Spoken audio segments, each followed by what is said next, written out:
much I kept 1 million. I was just saying loud, man, not loud. So what they can't catch me. I'm the worst person to give you a business idea. I just know how to save, but I don't know how to, actually invest the money. So whenever I want to get into a particular business, I'm always scared. My brother Penboy, for example, he has tried getting into businesses sometimes, and I'll be the number one person to discourage him. Why telling him that do it you want to do, but me I'm not going to encourage you. He wanted to start a restaurant. I started one. I'm very scared to do business.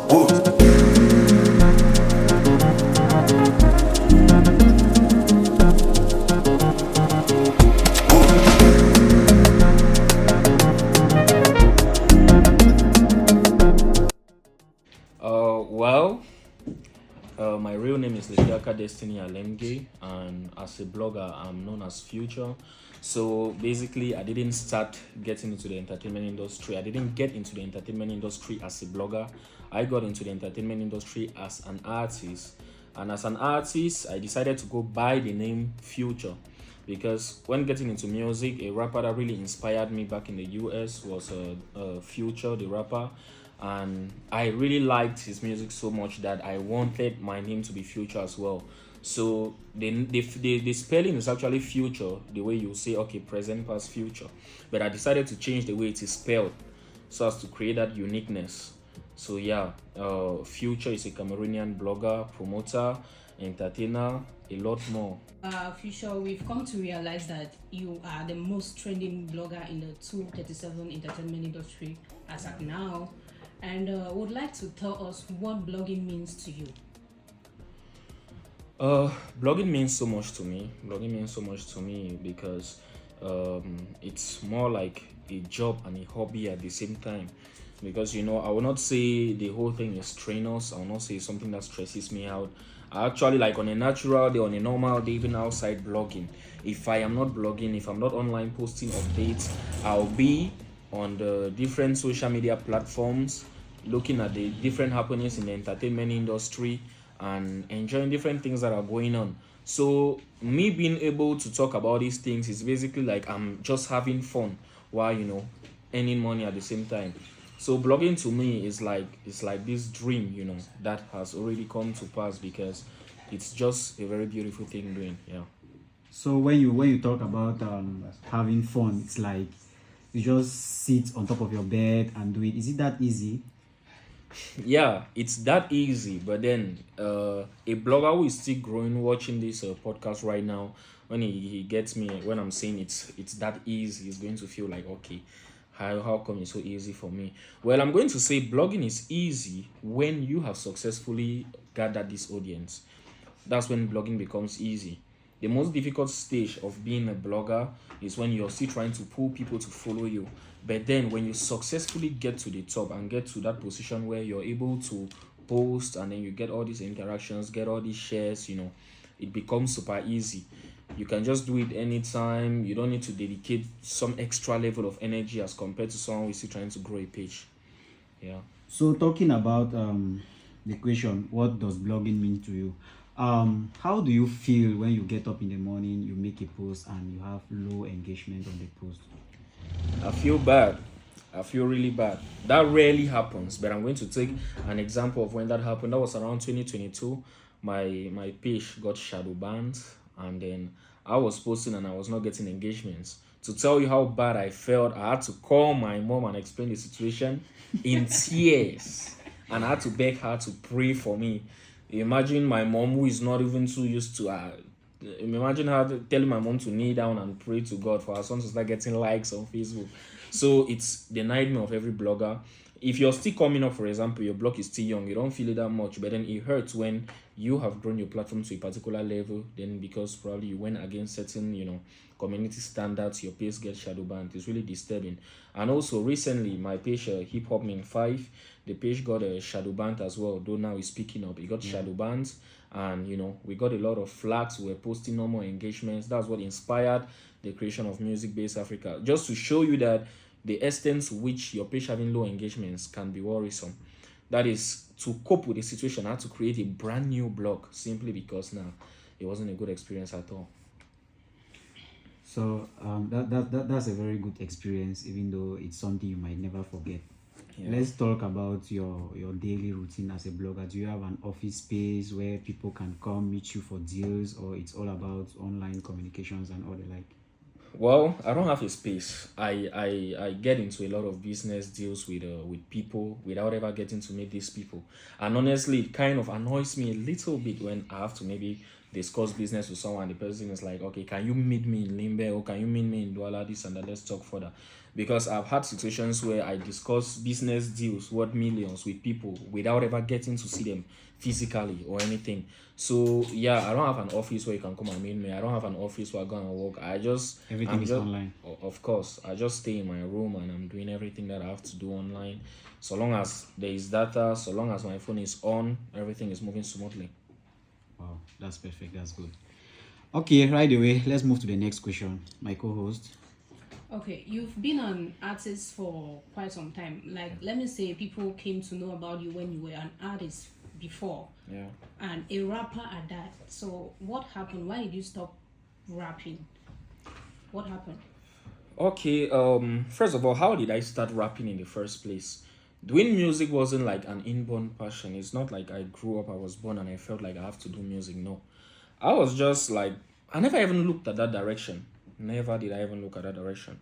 But then when I got to high school, I got to discover the Cameroonian artist Kosi. He was doing rap back then, and I really loved what he was doing. Like the very first day I listened to Kosi was this his song, "Do Like I Do," where he sang with Mimi.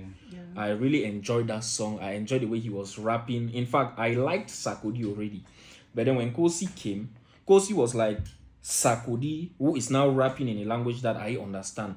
So he was like, to me, that was the complete package. That was like my favorite rapper at that time.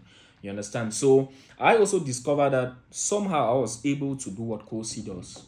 When I listened to his songs, I mean his hardest songs, I could repeat the lyrics. As Cameroon's fastest rapper, I could repeat everything. So I used to do this in school, in class back then. And then my classmates would be like, wow, like I can actually rap, this and that. So the whole journey started from me listening to Kosi, trying to imitate what he does, doing it so well, and starting to feel at some point like I'm even doing it better. So I decided, I got encouraged by my friends, and I decided to get into music.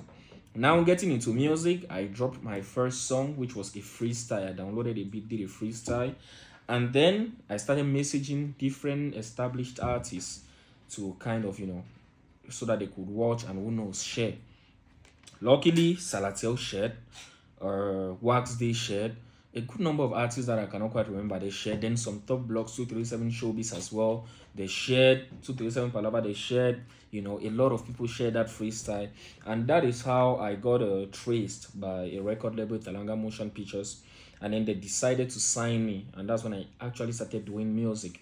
So yeah, I did music. I dropped a couple of tracks, even a track featuring Askia. But then, this is me explaining how I got into music. What actually caused me to leave music is that at some points, as a record label, you cannot just be working with a single artist. So they had to sign other artists. If you guys know of the duo Ego and Prido, the one who is called Ego, he was signed under Talanga Motion Pictures as well. So over like a year under Talanga Motion Pictures, he had released just a freestyle. Like the record label had produced just a freestyle for him, a freestyle video. So he started feeling like the record label is not doing enough for him. And it's not like he started disrespecting the record label. He decided to start putting in work himself by just, doing freestyles without his bro, Prido. Doing freestyles and putting it online. So good enough for him. One freestyle, I don't hear say that. That freestyle blew up. Mimi, Tenor, Avero, Jazz, Trust. Everybody was talking about that freestyle. And then people started reaching out to them low-key. Remember, I will say this because I was in the group. Every time there was a major achievement, like, okay, Trust has posted a video. Ego always got back to the group, to the WhatsApp group, and he was like, this is a win for us, or I'm taking Talanga Motion Pictures to the world, something like that. So he always wanted to give that vibe that, okay, we are all winning, not like he's winning. You understand? Yeah. So, but over time, with this burst, every artist, when you get that burst, you're supposed to put in work immediately. Shoot a good video, do something, produce songs, put out something out there to satisfy the attention that you're currently getting. But according to him, I would say according to him, the record label wasn't doing anything. The boss wasn't even replying. Even when he was replying, the reply was kind of cold. You understand? So at that moment, another record label, I don't know if it's a Beso Empire or something like that, reached out to him and they wanted to sign them as a group. So low key, I don't know how everything transpired, but they went and signed with another record label, even when their contract with Talanga Motion Pictures was still valid. So that act, I would term it betrayal in quotes, made my boss, Mr. Talanga of Talanga Motion Pictures, he started feeling like, well, is this how I can take up young talent, sponsor them, and then tomorrow they disrespect me this way, act as if I've never done anything? So I will say that particular action killed his zeal. Tiskis was also under the same record level. That particular action killed his zeal to invest in any young talent. And he didn't come up straight to tell me, okay, look, I'll not do this again. But I discovered he started giving me that cold vibe. He wasn't talking about any projects, any future plans, even the plans we had written down already. He wasn't doing anything to make sure that, okay, these plans actually come into reality. He was just cold, you understand? He went silent. So for me to actually confirm, sometimes you could be working with someone and then you want to make sure that this person also cares for themselves. It's like you have a child at home and then every day you're feeding this child. Then one day you just decide that I'll not give this child food just to see the child's reaction, to see if the child is going to maybe try to work hard, to see if he can raise money to get something for himself too.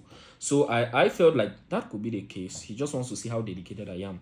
So I removed money. I never even had any money back then like that, but I had to hustle. I got money, went to Bafusam, left from Buea to Bafusam, rented a hotel, recorded a song, paid for it fully. And when I sent it to the group, like the group had different members, everybody appreciated the song was dope, this and that. People were complimenting the song, but he in particular ignored. And he never ever said anything about the song. So for me, that was like, okay, that's it.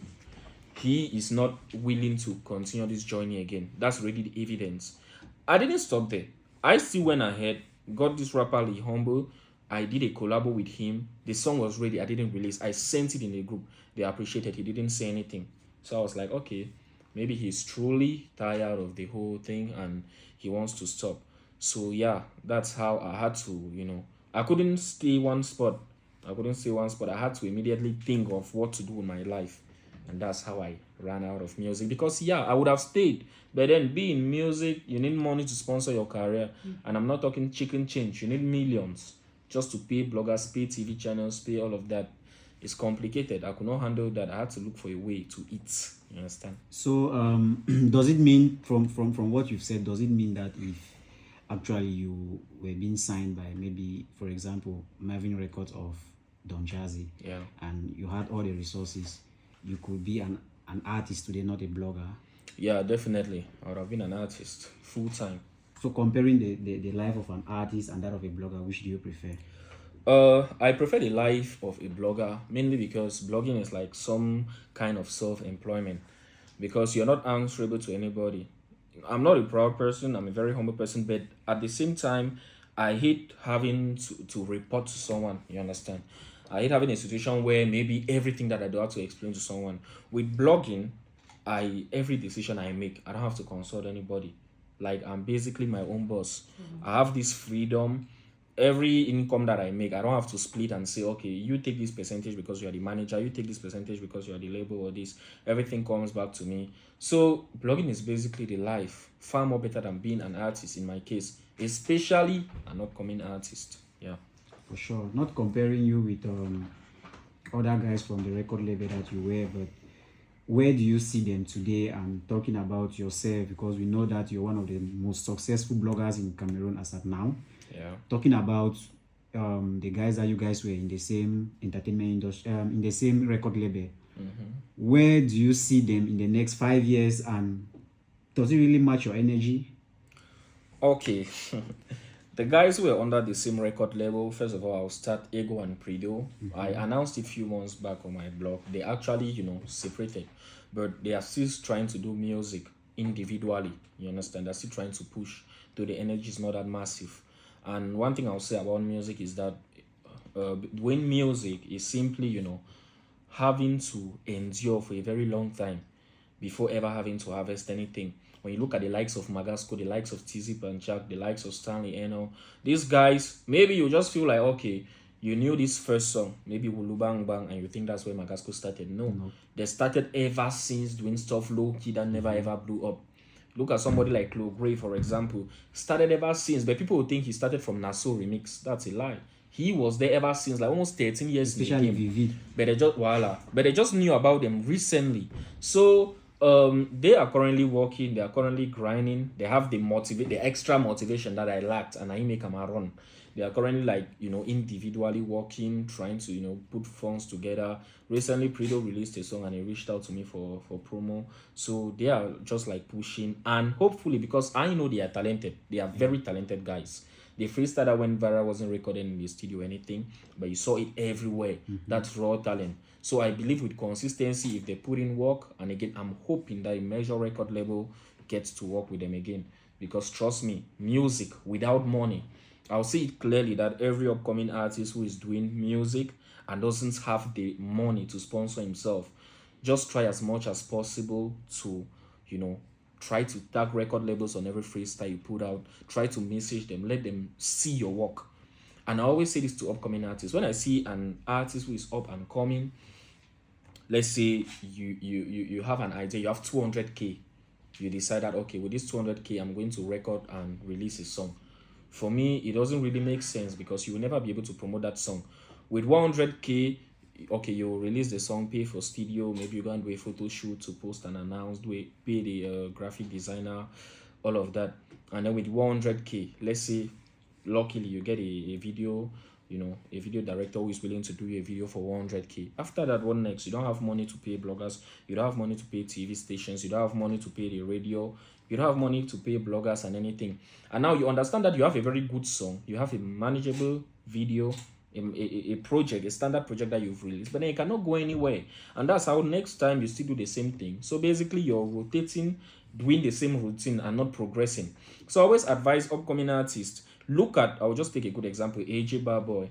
That guy, with the little he had, he was working with his brother, King Darius. They were shooting freestyle videos. They didn't have to pay any video director. They didn't have to record in any studio or anything. King Darius was just using his phone. They'll play a bit on a Bluetooth speaker. And finally, he got signed under La Majesté. And then you will not argue that this year, his song, what was the title again? I forgot. But that his song, Why the Life Day So, voila. That his song was like one of the most trendy songs in Cameroon this year. If you go to Douala places, it was everywhere. So if you're a talented artist and you have talent, invest in putting out, in trying to show that you have that talent first of all. Because when you do it halfway, it becomes very disturbing. Imagine you going to rent a car with the little money you have, you rent a house, people are watching your videos, and instead of paying attention to your talent, they'll probably be criticizing that car you're using or something. You divert their attention. I tell you that I post videos every day on my page. I will tell you that if you send me a video where an artist has gone to maybe to Dubai, shot in a car where he's in a Lamborghini, you tell me to post that music video. And then you also ask me to post a music video of maybe someone who's just seated in his traditional kitchen, rapping while roasting corn. I bet you that one of that guy who's roasting corn is going to go more viral. That's because people are more focused on the talent at that level. But then you see rising artists now with the little they have, they try to push it and they cannot do everything. The total budget for the promotion of a song, I visited Tony Nobody recently, the total budget, you're already looking at close to 3 million just for one song to make it blow up. So can you afford that? That's it. So yeah, back to the main question, like you said, how do I see my colleagues who were in the same record label, the Langa Motion Pictures, in 5 years? I just believe that if they keep up with the spirit that they had before, hopefully a good record label can, get them, and then the rest will be history. They'll be superstars. All right, before we go for a break, I want you to give me just a name, an example of a good record label in Cameroon. Kumba Music, definitely. Hey, Fuchor, how long have you been in the entertainment industry? I'll say approximately 5 years. Yeah. Just 5 years. Yeah. Like not blogging. Music to blogging and everything. Wow. From 2019. That's great. Okay. In your perspective as a blogger and a promoter, who has been in the entertainment industry for 5 years now. That's from 2019 to 2024. How do you see the entertainment industry dated back from 2019 to 2024? Well, unfortunately, I'll say the entertainment industry isn't doing better now than it was before. If you have to compare the entertainment industry from 2016 to 2000 and, shall I say, let me just say 2014 to 2018, with the entertainment industry we have now, it has not gotten better. Let me first of all start with the music industry. Back then, we had a lot of artists. You could see in just a year, when an award like they say, okay, artist of the year comes up, you discover that it's really tight. Yeah. Because you will see in a particular year, this artist will drop a hit, Mr. Leo will drop, Loco will drop, Kosi will drop, Tenor will drop. Like, there will be a lot of artists who have dropped hits in the same year. And you see, the competition was mad. Like, almost everybody, I'll say every top artist was doing well back then. Salatiel, Bless B, everybody was doing well. But now it's like, okay, we just expect a hit from a particular person every year. We just expect, right now, we just know, okay, if it's not Chris M, if it's not Kosi, if it's not Blanche Bailey, we might not have a hit in a year. And that's really sad if you ask me. How come just a couple of people are kind of moving forward and then it's like, okay, the rest have lost the juice and all of that. So for me, it was way more better back then. Libyanka's shine came, that was a very beautiful thing for the culture, but it kind of blinded us to the reality. Because if you have to subtract the coming of Libyanka from the entertainment industry and ask yourself, what else has been happening? You see nothing. Award nominations, Afrima, Grammy, BET, our top artists are not getting nominations. You understand? They are not getting these nominations. So it's quite disturbing. These significant things, we don't see it. There are a lot of things we use to measure the growth of an industry, and when you try to put those things as in awards, how they are topping charts, how their streams are doing, at the level of streams, it's even more horrible. Because right now in 2024, I expected things to be different. Back then, an artist could drop a song and it becomes a hit easily. But now those same artists drop songs and then in days, you're unable to see even 20,000 views. But back then, 1 million views was like biscuit. And I'm not going to say they were buying views, because you could hear the songs in the street everywhere. You see, during all these social activities in primary school, secondary school, you see them dancing to these songs. Everybody is singing. It was different. Look at the song like Onva Jiri by Mr. Leo. It was everywhere. So you see, somebody will say, okay, maybe back then they were buying views, but now you could actually feel the impact in the streets as well. But right now, these same artists drop and you're not able to see this thing. So I keep asking myself what's happening, and then I'm not going to act like I don't know. What I feel like is the problem is that I wanted to ask you that what was the problem. It seems as you just continue. I always give the same answer. I posted it on Facebook once. I always give, when they ask me what is the problem in the entertainment industry, I always give the same answer. And trust me, I'm not claiming to know too much, but I will say the problem is that we have a lot of people who claim to know too much but actually know nothing. I'm not going to mention a name, but then let me just give on a general note. We have a lot of people who go about claiming that, okay, they know what being a manager entails, they know what being a PR entails. I personally, when artists reach out to me, you can ask any artist who has ever reached out to me, you can make the post online.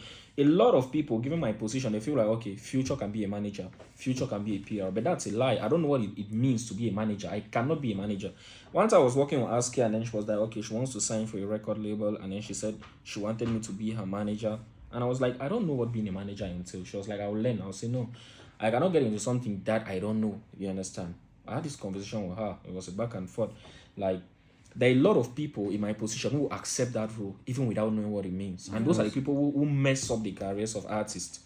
We have a lot. Artists come to me every day crying. I almost dragged the manager recently. Artists come to me every day crying that the manager has taken funds meant for a project and he has used it for something else, this and that. Because they don't even know. You understand? The fact that maybe a manager will collect 10 million for the promotion of a song and he pockets 8 million and wants to use just 2 million. It means he doesn't even know what promoting that song entails. That's why he feels maybe that 2 million can be managed to pay me so that he should be able to promote that song. So I would say the solution is simply that people should humble themselves, go back to school, go back to the right platforms, be it an online class, and learn what being a manager entails. You see someone like Burna Boy making all these moves. Burna Boy doesn't have time to go about negotiating stuff. If he's able to get on any stage or anywhere, it's the power of his manager.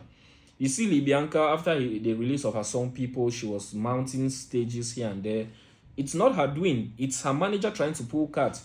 But then you see festivals, even the most common festivals that happen in Africa, you don't see Cameroonian artists on the roster. See, Black Sherif came up, he had his burst.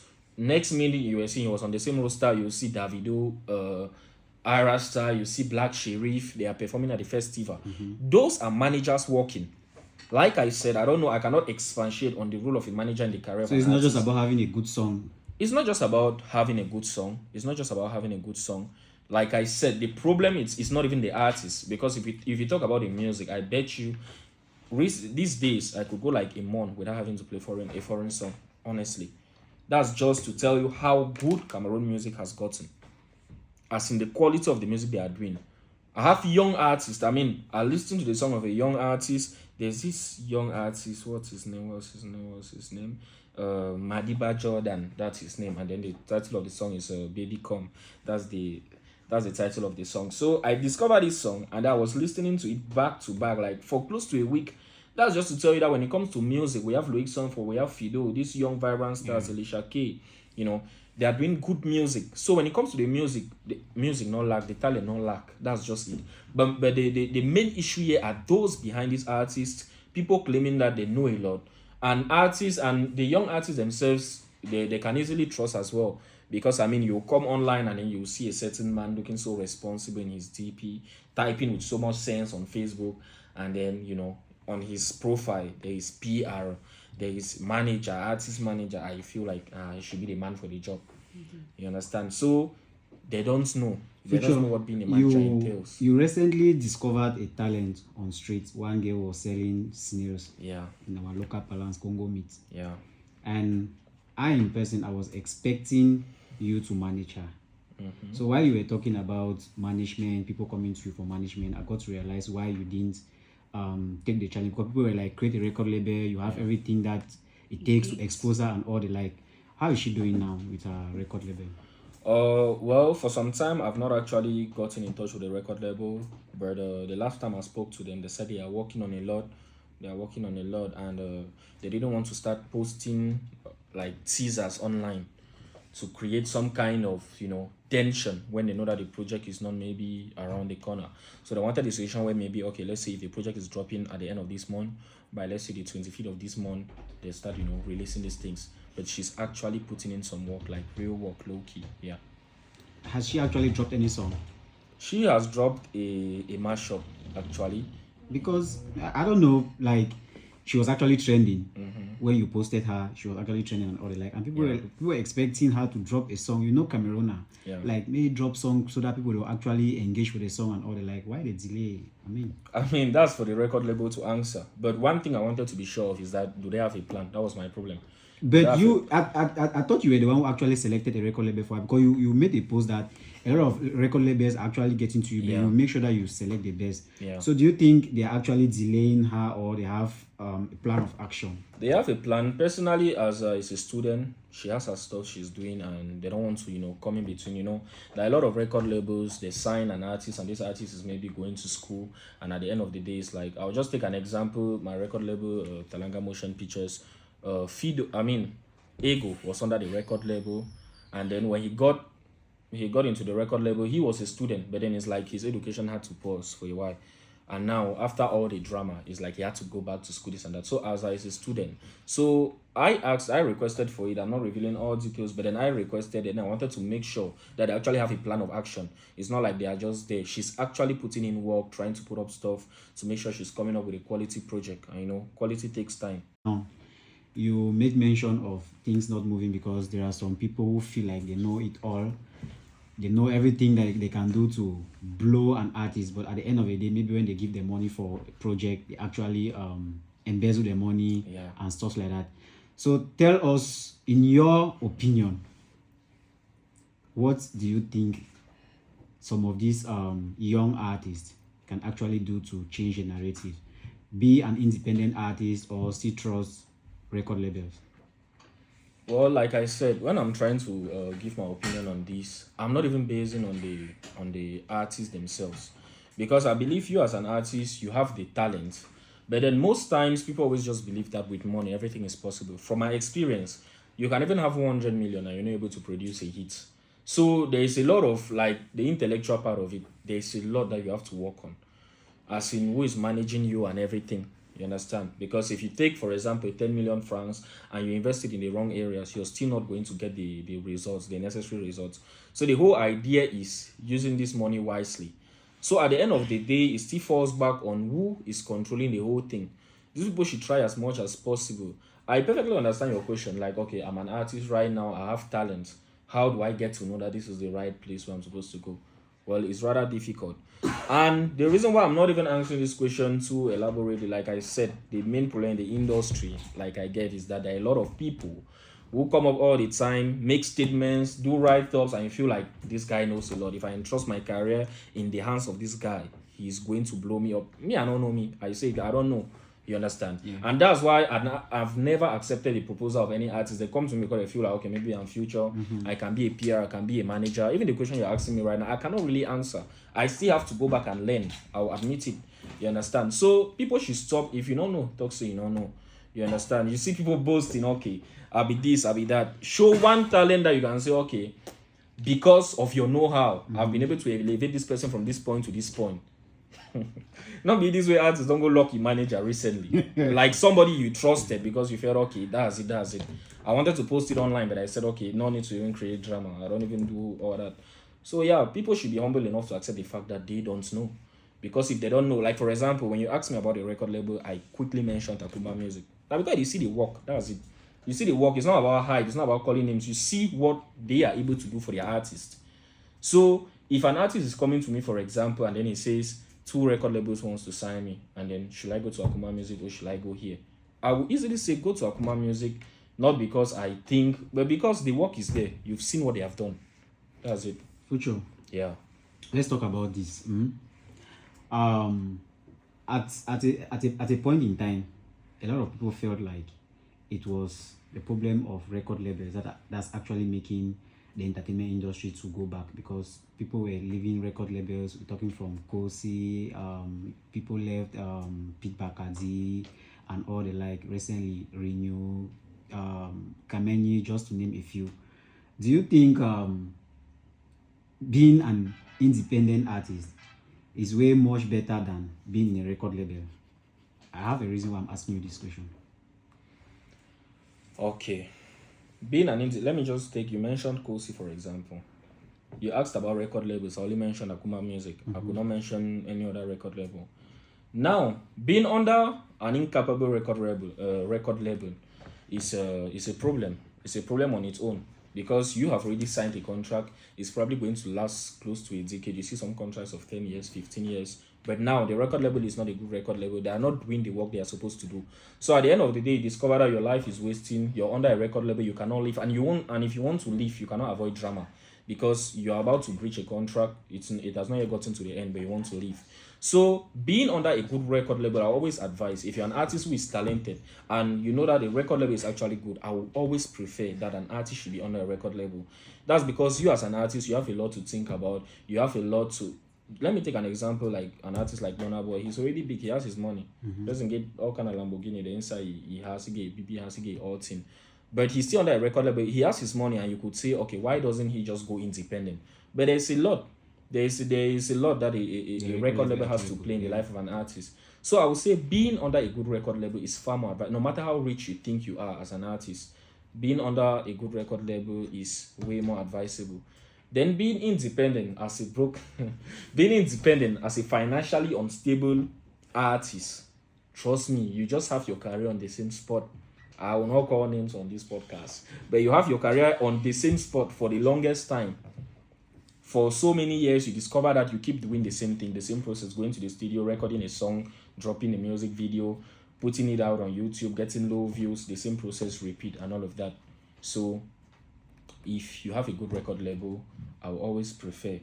Maybe sometimes it's not really a record label. Maybe sometimes you get a distribution deal with some people who can actually put your music in the right places. Because when Kosi, for example, was about to release his Genesis album, he had a distribution deal. I forget name so much, but he had a distribution deal. But you not say he was under a record label, but he had a distribution deal. So I prefer scenarios like that. I strongly, as an artist, if you want to do it all on your own, then I doubt how far you will truly go. Okay, Future. You made mention of the fact that most artist managers are the reason why most artist musics are not blowing, because they minimize the cost of music promo.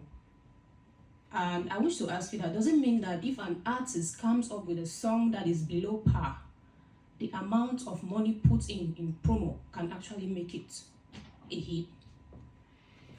Yeah, I would say when it comes to the entertainment industry now, talents, if you say out of 100%, talent is just like 5. Because we have seen wax songs blow up and go viral. The most trending song in Cameroon this year, especially in the Francophone side, Unatokam. Unatokam. I don't know me. What is the message in that song? What message does the song carry? How can it impact?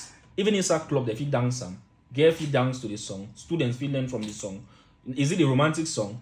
It falls under nothing. It's just nonsense. And I'll not describe the song, but I'll say a lot of horrible things. Oh, you don't know the song?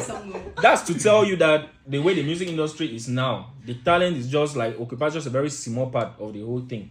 And now the rest now falls in the hands of the marketing team. The biggest thing, like always, when I say a talented artist, I'm like, okay, the first thing should be, I always make this statement that if you're able to put your song in a position where people can listen to it, like if they can only listen to it, then this song is going to blow up. Because you see a very talented artist like Loic Sonfo, for example, he has had songs that have blown up, but they only like in the Anglophone regions. They haven't really gone out there. And now I say, okay, if you're able to put your song in a position where a Francophone can be passing maybe on the road and then he gets this song consistently, he's going to like it.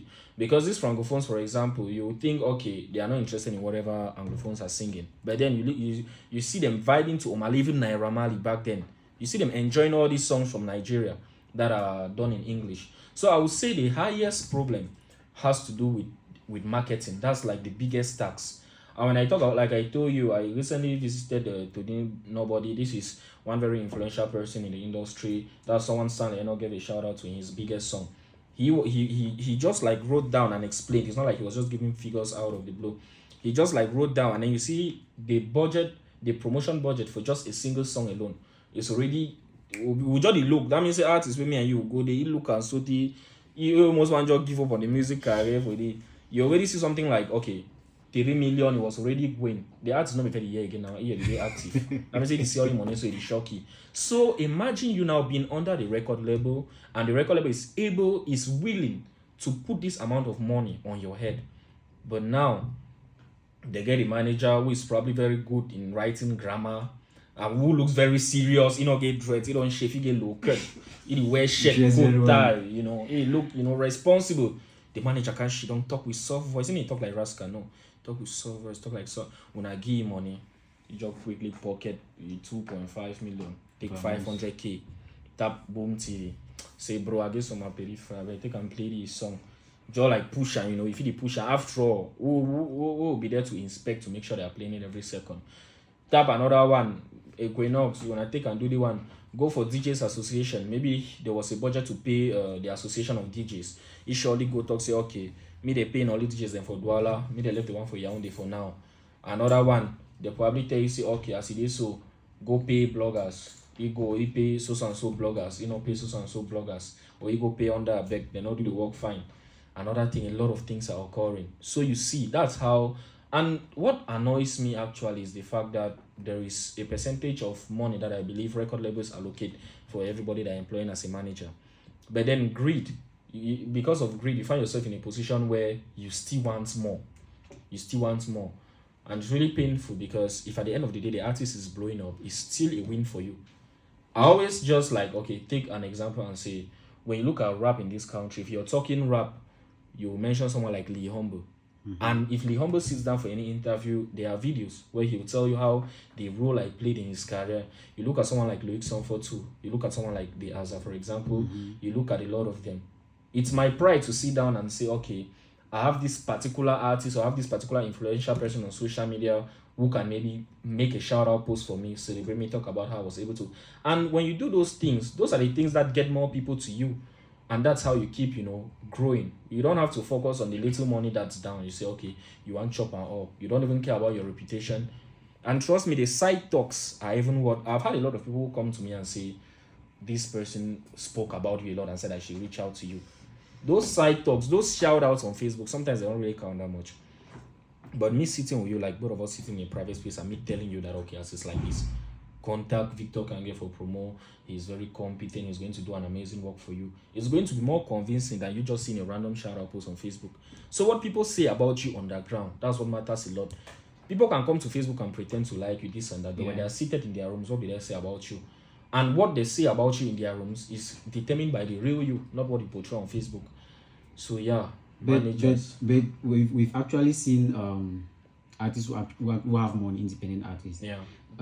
For example, I won't mention him. Some artists for Buea, we recently dropped a project. You can mention him. He don't actually put in a lot of money when it comes to promo. I don't know if you know the person, but then the songs are not actually going anywhere. If you want me to mention, I'm talking about Macon.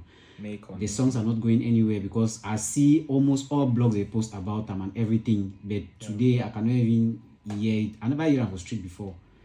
But I think it's somebody who I like and the it's not bad. But if you want to talk about managers or money for promo and all that, let's also talk about talent. Let's talk about talents. What are you actually selling out there to the audience? Because as at now, the competition is not just about Cameroon. Yeah, that's one thing that most artists feel like it's just about Cameroon. Want compete, you find some one rapper for corner. You say I know music Pazima, or your fans they start the argument. Let's talk about the international market. You get it? Yeah. So when we talk about talent too, when we talk about money for promo, what do you feel about artists who actually have the money and they don't actually have that much talent? Because everybody has talent. They don't have that much talent for music, and yet they put in huge sums of money for promo and it doesn't blow. What can you say about that? Well, like I said, I strongly believe no matter how bad a song might be, how do you measure the success of a song, first of all?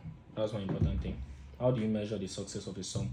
You measure it through, I know that streams can be bought, but again, you can measure it through the streams on streaming platforms. You can measure it on music charts. If you want to know that, okay, a song is doing well, that's how you measure. You can also measure it on how well it is doing in the streets. Yes. Are you moving around town and listening to the song playing here and there? So that's how you measure it as well. I'm strongly of the opinion. You look at an artist, for example, like Show You, who blew up and got so much attention. If you look at the music itself, it's all vibes. He's really not singing anything. It's just vibes like that. But how come he was able to blow up, get a lot of attention and all of that? It's still about marketing. How far he portrayed himself, how far he branded himself. It wasn't about his music alone. So aside, marketing actually entails a lot. You understand? Sometimes an artist is trending and it's not even for the music. It's not even for the music. You see, there was this time Diamond Platnumz wanted to release a song and his pictures were trending everywhere because he used Ghana Must Go to sew a dress. There are a lot of things that you do to get people talking about you, not just the song alone. Nyangono, for example, is trending this year. What's he doing?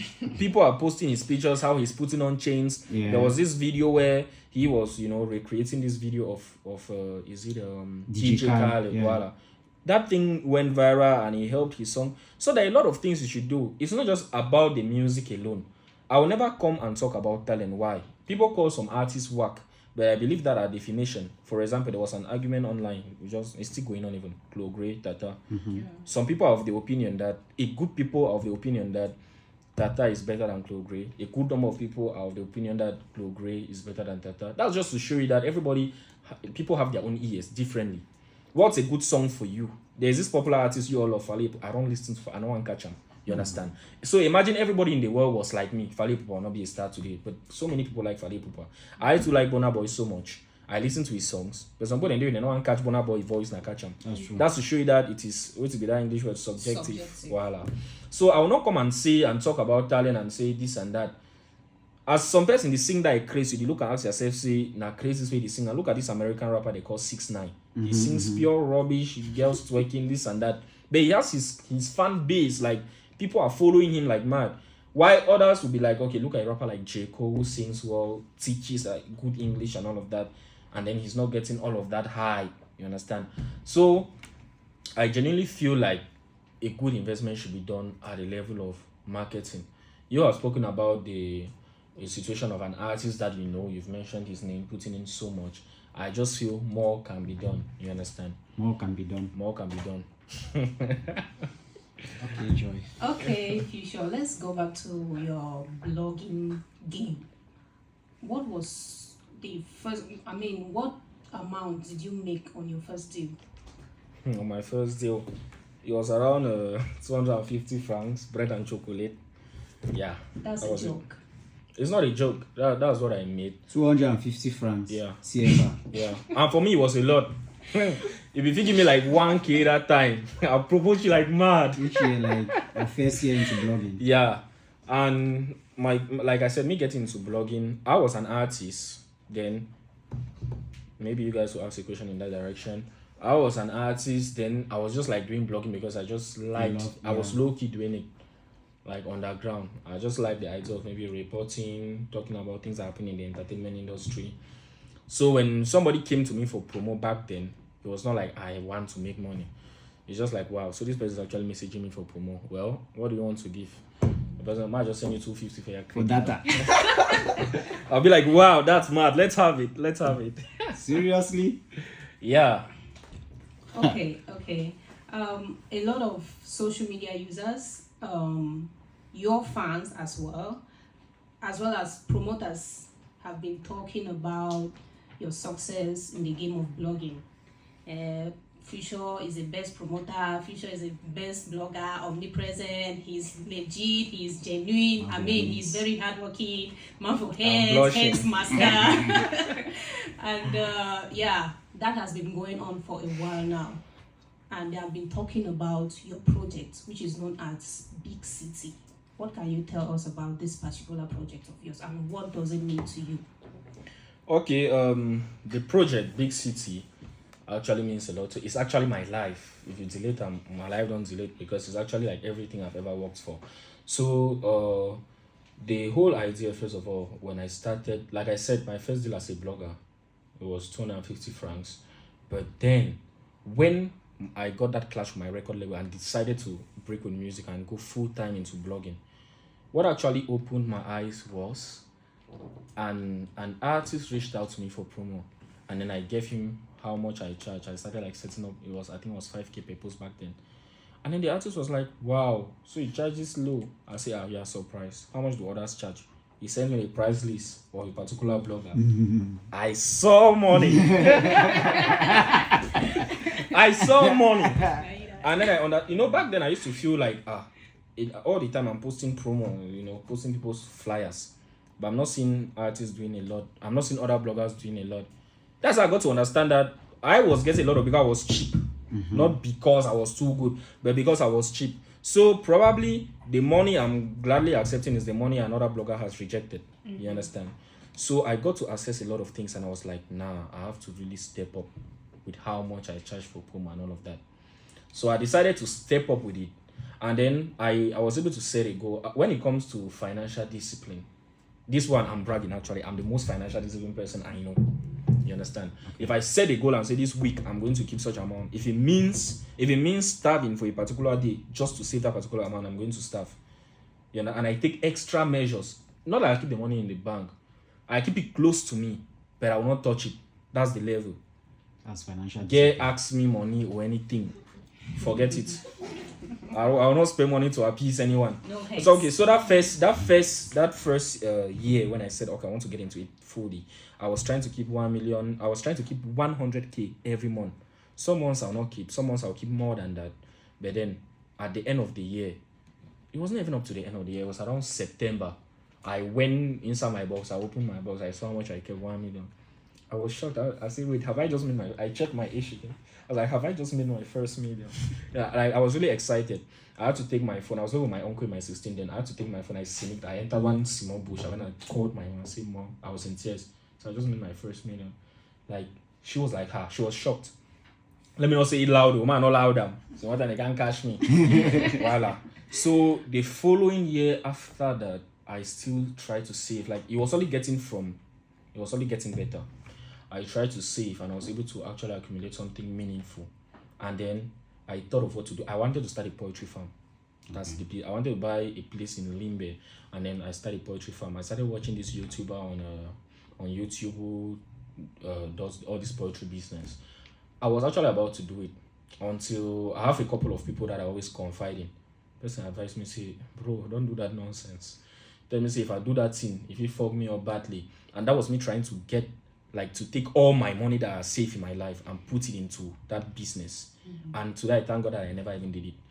So I thought of different. I'm the worst person to give you a business idea. I just know how to save, but I don't know how to, actually invest the money. So whenever I want to get into a particular business, I'm always scared. My brother Penboy, for example, he has tried getting into businesses sometimes, and I'll be the number one person to discourage him. Why telling him that do it you want to do, but me I'm not going to encourage you.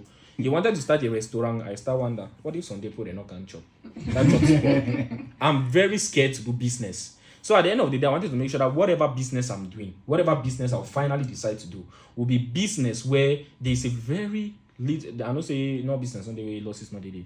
But I wanted to do something that there's a very little possibility of me actually making a loss. Yeah. Imagine doing maybe car importation, they tell you sitting and not seeing heartbreak, I swear I feel cry so day. So I decided to do something. So with the money I had back then, I decided to buy a plot of land. I started searching here and there. I met all land depot agent. The one cut my neck, but then I decided to share the idea with my mom, and luckily there was a sister who had the land to sell in Bumaka. That's how I was able to buy. When I bought it, my plan was just to build a small, like 10 straight rooms, not the low house, then 10 straight rooms. So, like I said, I have people that I always talk to advise me when it comes to things like that. So when I spoke to you, they told me I just want to waste that place by building something like that. They said, better I try to, let me just stay calm and try to accumulate enough money that I can actually build a story building. I sat down, then I contacted my guy, Buea Delvin, and then he's an architect, a very talented architect at that. He sent me the plan to build a story building, actually, the one I wanted to build. I see budget, holla. Then I compared it to what I had in hand at that particular moment. I was like very shocked, but like I said, I never had any other options. I could not say let me go and start a restaurant business. I wanted to put my money into something that I know that there's a very little chance of it failing. So I decided that, well, maybe if I start, who knows, it's going to go well. So I decided to put down the foundation. As the only money with foundation take out. I was shocked, like everything, the kind of expenditures I was making. I was very shocked. So after the foundation, I decided what I do is after every step I raise, after maybe foundation I raise, elevation of first floor I raise, this and that, I try to save more. And then luckily today I'm in a position where by the grace of God I'm able to make so much, plus the monetization that has come. I'm in a position where I'm able to make a lot. Since this year started, for example, there's no month that has passed without me being able to save more than 1 million. Yeah. And I'm talking about a situation where I have family. I have my mom, I have my junior brother, Finian, I have my dad, and somehow, not like they bother me for money, but I feel like I owe that responsibility to them. Like now, school wants to start, I spend over 100k on my junior brother, Finian, who is in football level with my mom, because I want his father is late, he's like my step brother. His father is late, so I don't want my mom carrying that load. Yeah. My mom's rent, my papa to get own picking, he wants small picking too. My stepsister, sometimes they'll call me, he's sick, this and that. And then again, my house rent, because I'm currently renting while doing something. And then I have different small bills, you understand? So while doing all of that, I'm not talking about how much I'm able to make, I'm talking about how much I'm able to save cash, you understand? And that's thanks to a lot of, like I said, discipline.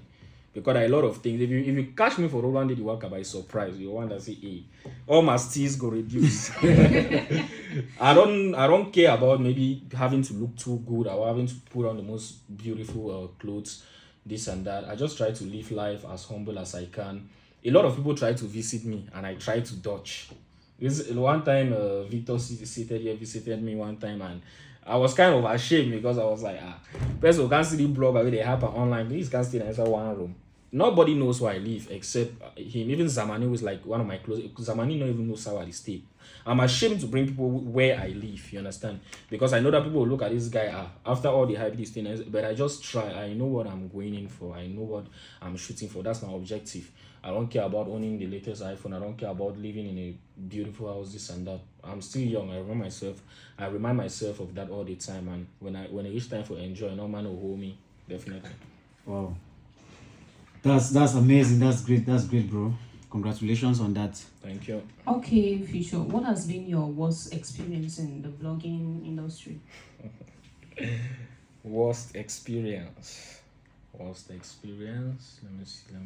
see. Okay. Without mentioning any names still, when I started blogging, someone wanted me to work with them. I actually started working with them, and I got to learn this big lesson that I always say it now. If I'm having a discussion with anybody, and then it says there's this influencer online, this popular influencer, I recently had a serious argument with her on WhatsApp, though we settled it because we were discussing something, and then she was like, "You like money too much." I got very angry because they use this statement a lot to, like, blackmail someone. They'll be telling you, look, I tell people, I'm not looking at any future anybody. Your future doesn't concern me. Look at your future or your wife. I'm not your wife. I'm not looking at any future or anybody. You cannot come and tell me, I'm not building with anybody. You understand? Because most people, I'll tell you the truth. They say a young lady, a model I once worked with when I just started blogging. She always told me, oh, if I blog, I don't even know her again. She doesn't even follow me. We don't even communicate again. The life don't change. It is a different level. You know, if you write me or anything, you understand? So this thing is a scam. So, like I said, the worst experience I've had was having to work with someone who kept doing this.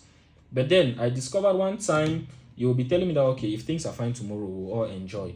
But when things are actually fine on your blog, I know, because if people pay for promo, it's me who is going to upload these things. But then I discovered that even when I see massive promo projects, you're sending it to me, post this one, post that one, I'm still not getting anything. And the way I started working, we agreed on a salary of 50K. Paid first 2 months, I wasn't getting any salary again. Then what made it worse, what made me to just say, okay, it's over, is the fact that we got into a little argument because I didn't post something on time. Then I asked myself, yesterday I told you I was sick. I went through our chat. You have never for once asked me, how are you doing? Like, on WhatsApp, there's this way of searching to see if someone, voila. You have never for once asked me, Fuchor, how are you doing? What have you eaten today? How is your family? But you keep telling me that a future together, someone who sees a future with you and who means well for you, even when there is nothing, even when at 25 francs there you go, no. That's the donors, I don't know. What are your intentions? I don't want to know. But back then, I used to look at that and I'd be like, if someone means well for you, even when there is nothing, you'll be able to know. That's the reality. So that was to me like feeling like I was used. That was for me my worst experience ever. That was my worst experience ever. A situation where I felt like there are other experiences that I really don't want to talk about because I'm someone, I hardly keep I don't even keep enemies. I don't have people that you can mention now in the industry and I say, I'm not in good terms with this person, we don't talk this and that. I always just try to make sure I don't even complain about a lot of things. I just ignore. The next issue that I can talk of now, the person doesn't even know that it got me angry, but then I've moved on. I don't care about it. So basically that's so you're perfectly fine with all your colleagues in the blogging I'm perfectly fine with all my colleagues in the blogging industry, and I try as much as possible to remain in good terms with them. And then I remember I was in this press conference. I mean, it was something like a bloggers union, you understand, in Yaoundé recently, where we got together and then a lot of and I saw something like a president. No, there was no president or anything. I saw a write-up on, I think, Better Things, the president of blogging association. Francophones have their blogging association, actually, like a very active one. They have a blogging association. So why don't you guys bring it to our area? Soon, definitely. Everything comes at the right time. Yeah. So, okay, like I was saying, you asked about me being in good terms with my colleagues. I would tell you that aside the fact that I spoke about being financially disciplined, one of the good things, one of the little things that have been able to, clear the road for me is the fact that I have a lot of people who can reach out to me to say, okay, let's work on a project because we're in good. And obviously, if you're not in good terms, you not reach out to somebody. And most deals that I have, I would say 50% of the deals I have are deals that, okay, a colleague reaches out to me and says, let's work on this thing. Now, imagine a situation where you are not in good terms with your colleagues. Even there are some that, you understand, people take issues to different levels. I personally, let me say, I can have a little issue with you. It will not stop me from recommending you or something. But there are people that will actually command and say, take off that nigga because they have an issue. You understand? So at the end of the day, I just try as much as possible. And that's why I say people do things that I feel bad. Like additional something that depress me, but I don't complain. I don't start an issue. That's because I want to maintain. If you hear see me and person will get problem or that means say I don't know. That means the person is also complicated for some kind of level. I try as much as possible to not have issues with my colleagues. Because I'll just take an example. This year alone, if I had to now to mention any random blogger in Cameroon right now, I'll tell you he has brought me a deal. Victor seated here, for example, has brought me deals with S. J. Martin Pomo, Better Things, Clemento, Zamani, Prodigy Blog, Ndicho Boris, a lot of them. I cannot even mention all. And trust me, it's because these people are able to, it's because I'm in good terms with all of them. That's why they think of me. It's not every blogger who has followers, for example, who is able to get all of this. Yeah. Sometimes, like I said, people think I'm not a peaceful person. If you know me, if we know ourselves, as in you ask about me to my neighbors, I'm the person to pull out the machete when there's problem, you understand? But sometimes you really have to suppress certain characters. We are not perfect, but we try to work on ourselves. If you look at the way I operate on my timeline, it's Big Jam, and you look at Fuchor.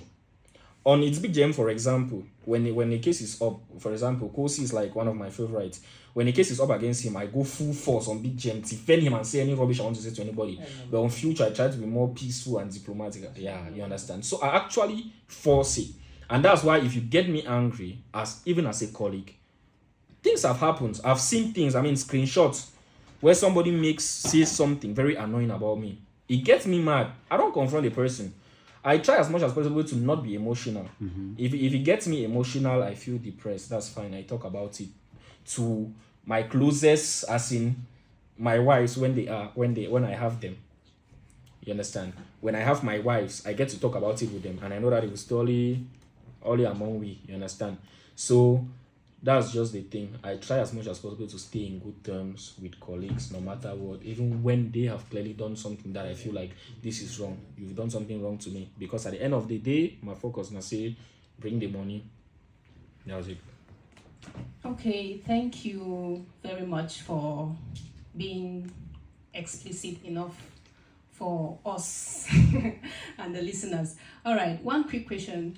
You have fans who are actually listening to you right now. Yeah. And I bet most of those your fans who follow you on Facebook, your supporters all over, they would want to become bloggers. They would want to become content creators just like you are. They would want to be successful just as you are. So what does it take to become a successful blogger in Cameroon and that? So I will just continue to talk. I don't talk. Yeah. I'm going to say, first of all, if you're getting into blogging, try to pick a niche that you're passionate about naturally. Like I said, when I talk about music online, when I talk about entertainment, I'm naturally interested in it. On a normal day, even if I wasn't a blogger, I will check to see what Burna Boy has posted. I will check to see what's going on. I will check to see who has dropped a new album. I wake up sometimes at 4 to listen to a new Wizkid album or a new, Jovi album, something like that, you understand? So I'm naturally interested in it. That's why for me, being an entertainment blogger isn't like a job. It's just to me like I'm having fun while making money. Why making money at the same time, you understand? If you give me a blog that's about football to run, I will not deliver. That's the reality. If you give me a blog that's about football, Real Madrid, Ronaldo has done this, Ronaldo has done that. The only reason why I know Cristiano and the only reason why I know Messi is because people talk about them online and I'm online. But in reality, if Real Madrid has a game today, or if you ask me when was the last big football match, I don't know. That's just to show you that if you give me a blog, a platform that's about football, I'll not deliver. So try to pick a niche that you're interested in. What Mimi Mafo does, for example, I cannot do it. I'm not that interested in politics to be giving daily reports on what's going on in the political atmosphere. You understand? If you give me a blog that's about tourism, I'm not that kind of person. I'm not too mobile, so I might not be able to deliver. So I will advise our coming artists to first of all pick a niche that they know that, okay, this is something that I naturally like.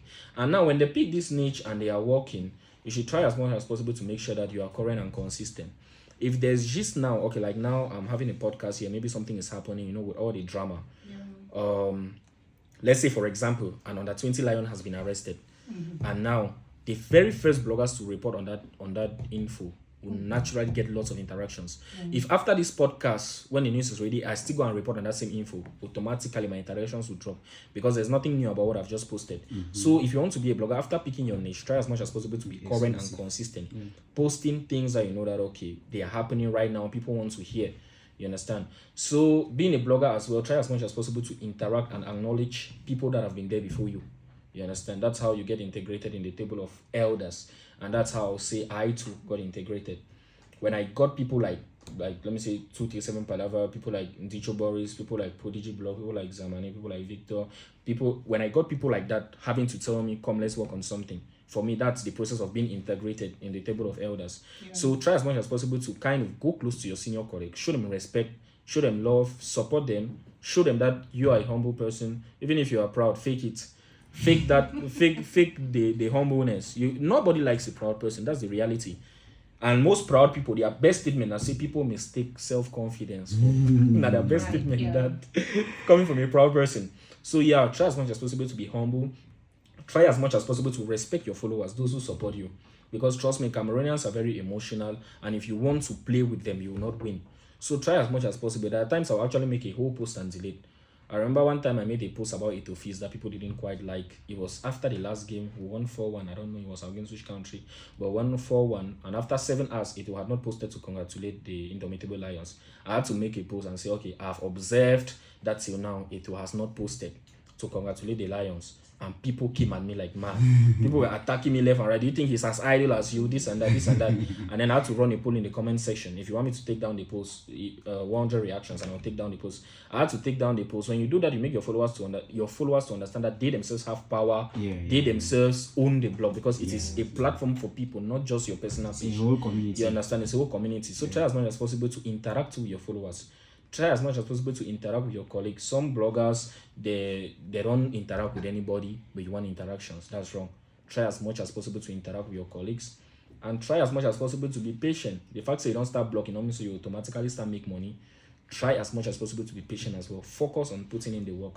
You see somebody like Cameroon Congo Sakona, I've recently been working with him on a lot, because that's a guy who maybe when I get to him sometimes, he will just say anyhow we talk and joke go so long as now you. He will never tell me that give me this amount or this. His focus for now is just building his platform, and he's achieving that. Putting in all kind of methods to make sure that he gets his platform growing. So just be patient, put in the work, and then you'll definitely see the result. Wow. Thank you so very much, Fuchor, for accepting our invitation.